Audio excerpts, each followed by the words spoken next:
Hi everyone, it's James here from Pro Tools Expert. Now, a couple of weeks ago, my buddy Alex from Source Distribution sent me a care package of a whole load, a shed load, a rack load, if you will, of API 500 series modules. Now, today in the studio, we're doing some drum recording, and I thought it'd be a good opportunity to dig these babies out and see what they can do.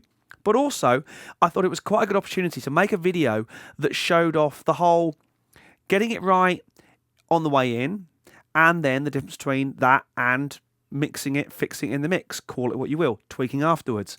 I'm becoming more and more of a fan of getting it right on the way in, so I thought I would take an opportunity to show you some of these babies up close and personal and show you the settings I'm using and exactly how I'm using them.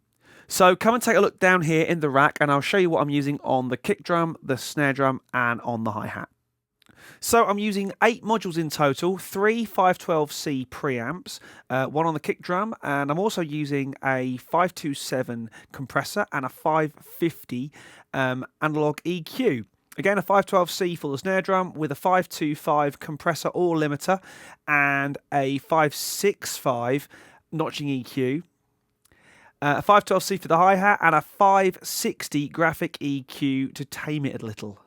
512C preamp is probably one of my favourites along with the Neve 1073. I absolutely adore it for kick drum and snare, things like that. Sounds really, really cool. So it was great on drums. I just wish I had enough of them for a full kit.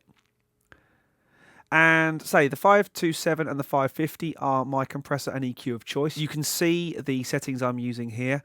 Really good use of space on the API stuff where they stack the knobs. I really like that. It can be a little bit fiddly at times, but it makes it very easy to see exactly what you've got going on. This is my snare drum chain. Now the 525 is a little bit complicated, I think, possibly overcomplicated for a 500 series module. It's a great noise. It's certainly bringing out some of the ring of the snare, giving me some real sort of oldie worldy vibe on it. I'm hitting it quite hard, 10:1 ratio, but you know it's working. Again, I'm using the notching EQ and the filters primarily to get rid of rumble and to get rid of top end buzz that I don't need out of a snare. And on the 560 graphic EQ, I'm pushing a little bit at the top end, sort of 16 and 8K, and then from about 2K downwards, I'm rolling it off. Hi-hat for me, I don't want it too muddy. I want it to have a nice ping, a nice zing to it. So this first take is just the API 512C preamps. Not using any of the processing, any of the compression or EQ. This is just the pre's straight into Pro Tools.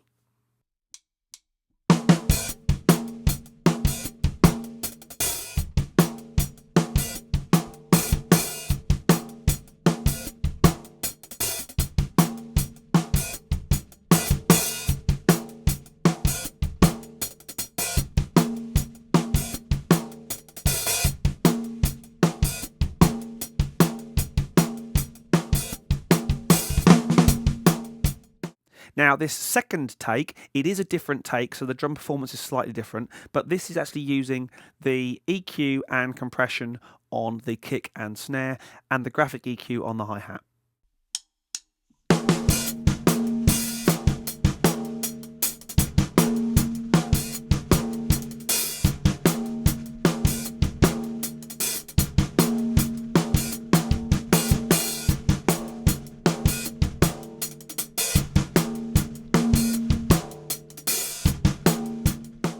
So there you go, judge for yourself. This isn't so much a review of these modules as it is a kind of a way to start a discussion on getting it right on the way in, tracking with effects and with compression, things like that. Or are you the sort of person who gets it right afterwards, tweaks it and fixes everything in the mix without, of course, actually using the term fix it in the mix because we don't like that. The 512C I really, really like. You'll notice down here one of these has a piece of tape on it. That is to indicate that that's actually my one. One of the ones I picked up at Vintage King last year in LA. I really, really like the 550A EQ. I think that's really nice. It's very similar to the API Desk EQ that I've used before in various studios. Really liking that. I also really like the 527 compressor. Very natural sounding. Great on kick drum. Actually, as a kick drum chain, I'm really pleased with that. 512 into the compressor, into the 550A EQ. Really, really nice. Nice big fat sound. Definitely sort of rock and roll rather than sort of jazz and MOR. But really, really nice. Not too sure personally about the 525.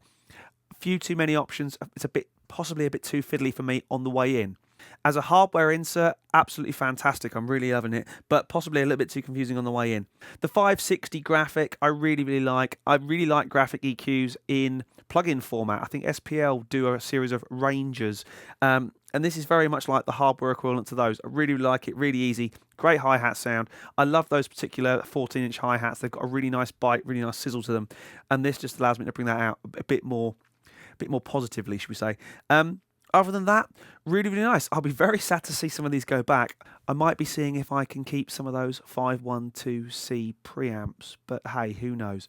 But for now, make comments and all that sort of stuff. I'd love to hear what you guys think of this sort of thing. Are you get it right on the way in, a process on the way in, or are you a get it right, tweak it when you're mixing? Who knows? There's not a right or wrong answer, but discuss. So for now, I've been James from Pro Tools Expert, and I'll see you again soon for some more Gear Talk.